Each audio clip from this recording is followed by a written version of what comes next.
आप सभी का आज के कार्यक्रम के आयोजक हमारे छोटे भाई कुलदीप जी, हमारे मंच पे बैठे हुए हम सभी के अगुआ आदरणीय रमाकांत पांडे जी जो हमारे वरिष्ठ पत्रकार हैं, और हम सभी के जो जर्नलिस्ट यूनियन में नेतृत्व करते हैं बहुत ही सीनियर जर्नलिस्ट आदरणीय मनोज वर्मा जी, और हमारे बीच में एक और पत्रकार आदरणीय राम नारायण जी बैठे हैं, जिनको मैं बहुत दिनों से पत्रकारिता के क्षेत्र में चुपचाप बिना किसी विवाद के लगातार निरंतर काम करते हुए देखता हूँ। ऐसे हमारे राम नारायण जी और हमारे मंच पर बैठे हुए सभी विभिन्न मंत्रालयों से आए हुए हमारे सभी अतिथिगण। आज का विषय है विकास के पथ पर भारत। अब जहाँ तक मेरा मानना है, सबकी अपनी अपनी बात, सबका अपना अपना विचार हो सकता है, लेकिन जहाँ तक हमारा मानना है कि आज इसमें कोई दो राय नहीं है कि विकास के पथ पर भारत बहुत तेज गति से आगे बढ़ रहा है। और आज ऐसे समय में किया गया है, कल एक ऐसे महापुरुष या महामानव कहिए श्रद्धेय अटल बिहारी वाजपेयी जी का जन्मदिन है। मैं उनको अपनी तरफ से श्रद्धांजलि अर्पित करता हूँ और ईश्वर से प्रार्थना करता हूँ कि वो जहाँ कहीं भी हों, पूरे राष्ट्र और समाज पर अपनी कृपा दृष्टि बनाए रखें। और विकास के साथ साथ अगर अटल जी की बात की जाए तो उनका एक डायलॉग बहुत फेमस था, मुझे याद आता है कि गाड़ी का पहिया कितना तेज दौड़ेगा, विकास की रफ्तार उतनी तेज होगी। मतलब रोड जितने अच्छे होंगे, सड़कें जितनी अच्छी होंगी, उतना ही विकास होगा।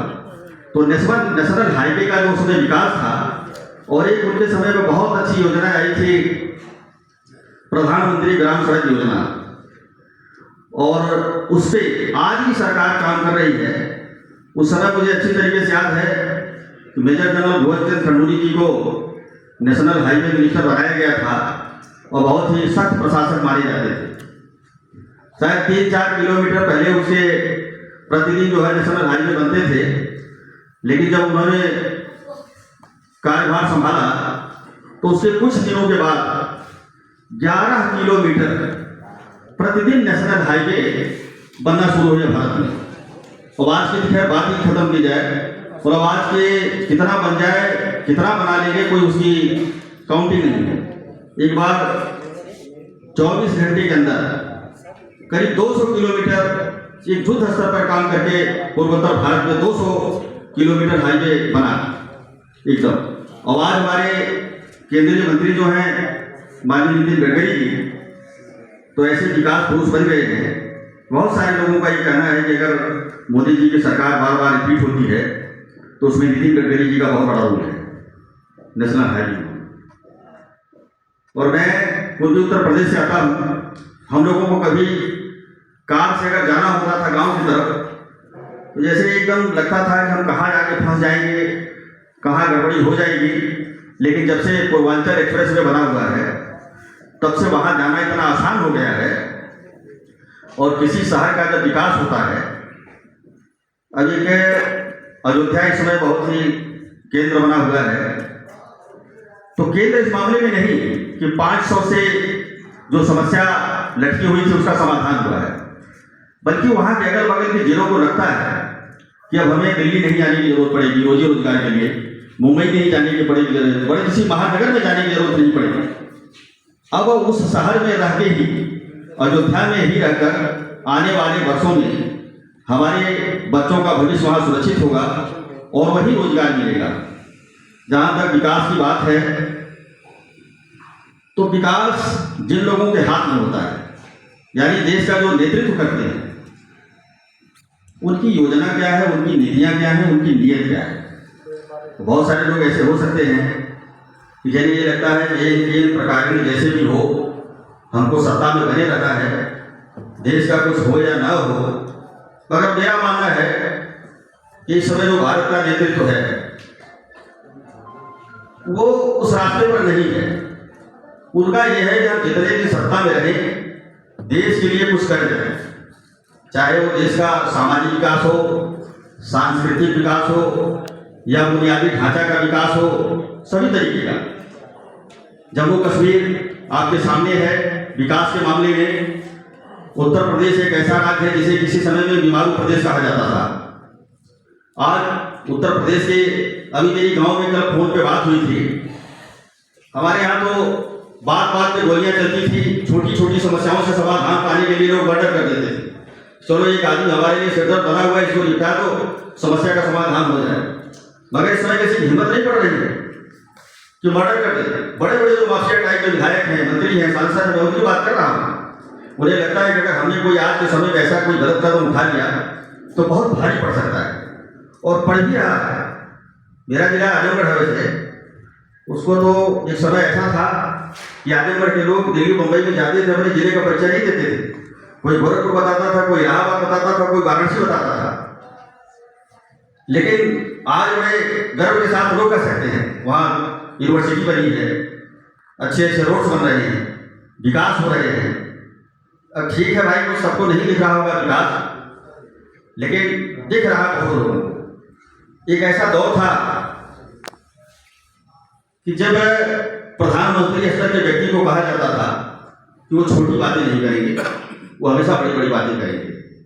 लाल किला मैदान में जब वहाँ से भाषण देते थे लोग तो बहुत बड़ी बड़ी बातें करते थे।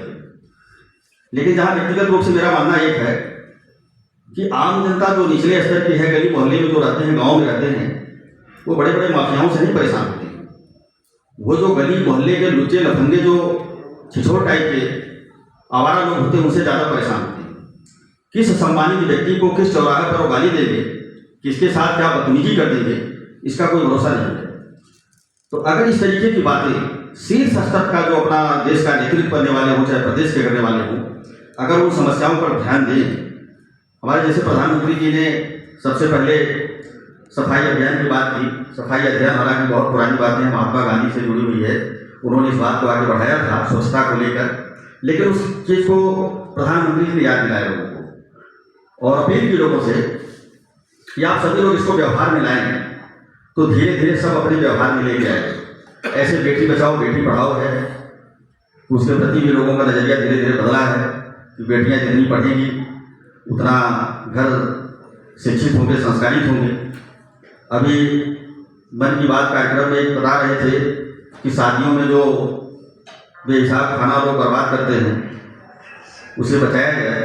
एक दो उन्होंने स्वयं सहायता समूह जो है उनको इस चीज़ की जिम्मेदारी सौंपी है कि आप लोग अपने यहाँ लोगों को प्रशिक्षित करें, जिससे वो खाना ना बचाएं, वो खाना बर्बाद नहीं करें।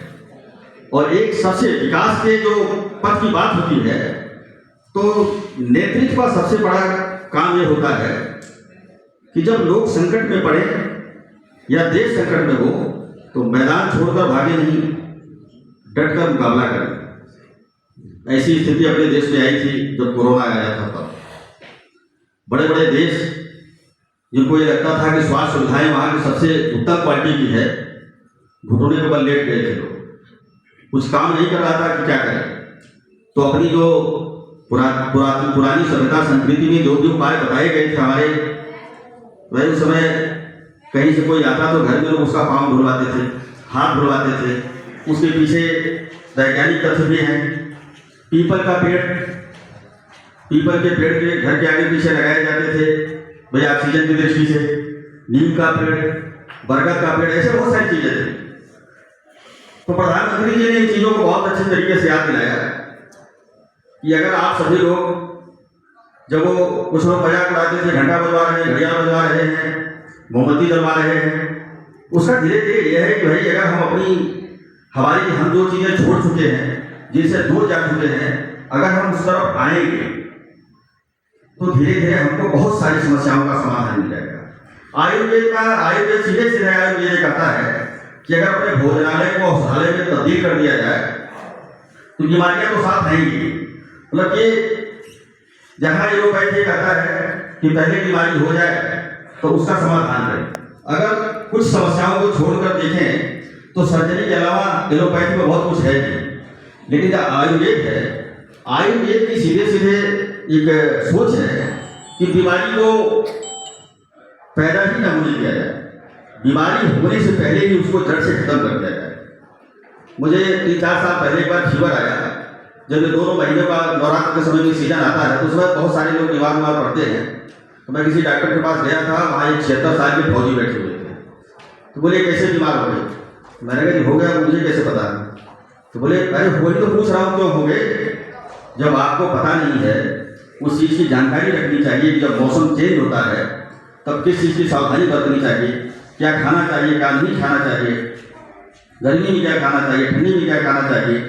तो ये भी अगर चीज़ें धीरे धीरे समाज के अंदर बढ़ती हैं, लोगों में जन जागरण आता है, जागरूकता आती है, इसे भी एक विकास का पैमाना माना जाना चाहिए कि भाई इस मामले का भी विकास बहुत बड़ा विकास है। कोरोना है, आप सभी लोग देख रहे हैं, जब थोड़ा सा कोई बीमारी आती है तो मेडिकल माफिया जो है, अब हालांकि ठीक है सेवा का क्षेत्र है, अब लेकिन कहने में कोई संकोच नहीं है कि मेडिकल माफिया ऐसे सक्रिय हो जाते हैं, अखबारों में और टीवी पे ऐसे चलने लगता है जैसे लगता है कि इतनी बड़ी बीमारी पैदा हो गई कि कल से घर निकलना बड़ा मुश्किल है।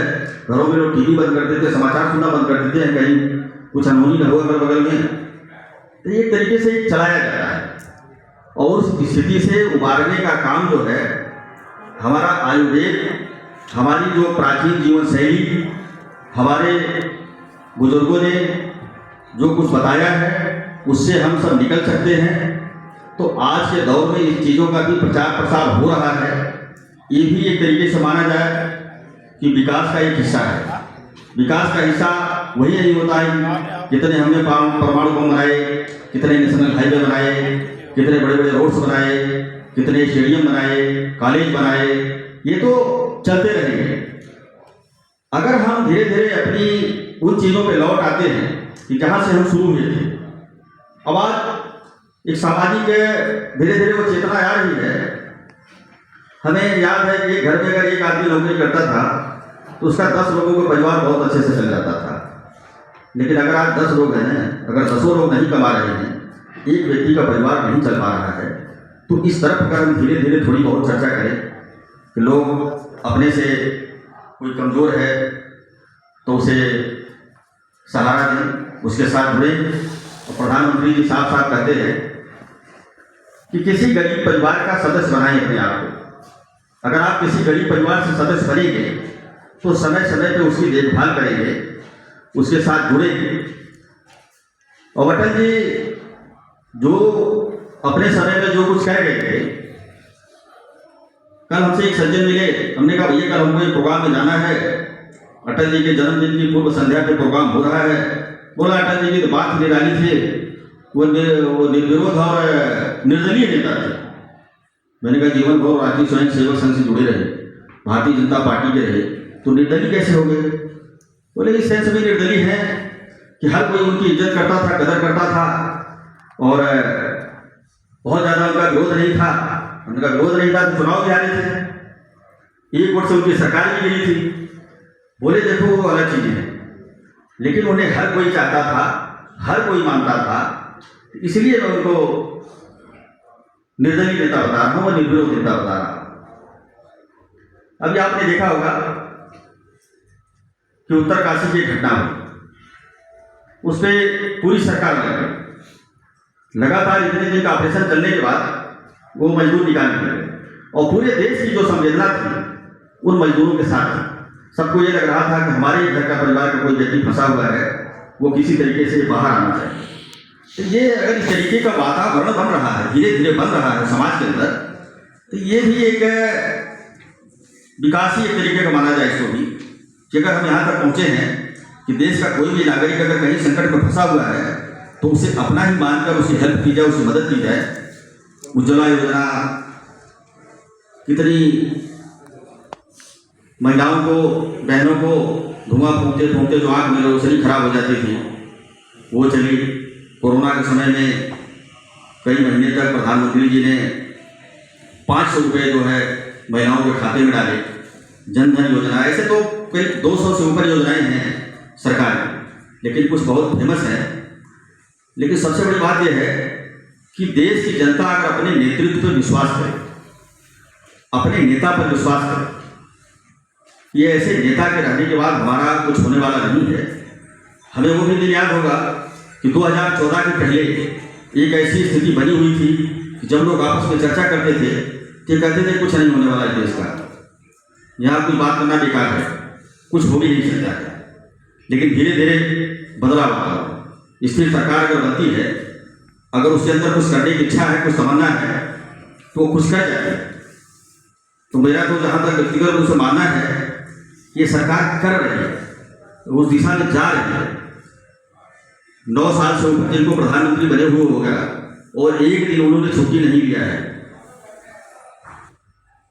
1 बजे सोते हैं, 5 बजे उठ जाते हैं, लगातार एकदम फ्रेश रहते हैं और कितनी एनर्जी उनके अंदर आती है।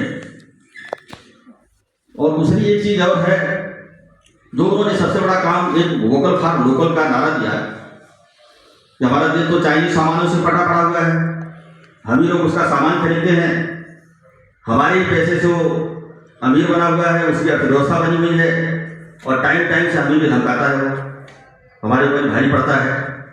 लेकिन हमारे सैनिकों का मनोबल, आपने जब लाठियों से पीट रहे थे हमारे भारत के सैनिक, चीन के सैनिकों को, तो वो दृश्य जो है भारत के लोगों को बहुत गौरवान्वित किया था कि वह ऐसा भी दिन है कि हमारा बहुत पुराना हथियार लाठी है। आज के ज़माने में जहाँ मिसाइल वगैरह चल रही हो, लाठी से अगर कोई पीट रहा हो तो ये भी अपना एक पुराना हथियार जो है समय से बहुत काम आया। तो देश की जनता जो है प्रधानमंत्री पे विश्वास कर रही है, सरकार पे विश्वास कर रही है और अटल जी के रास्ते जो उन्होंने एक रोड मैप दिया था उस पर सरकार बढ़ रही है।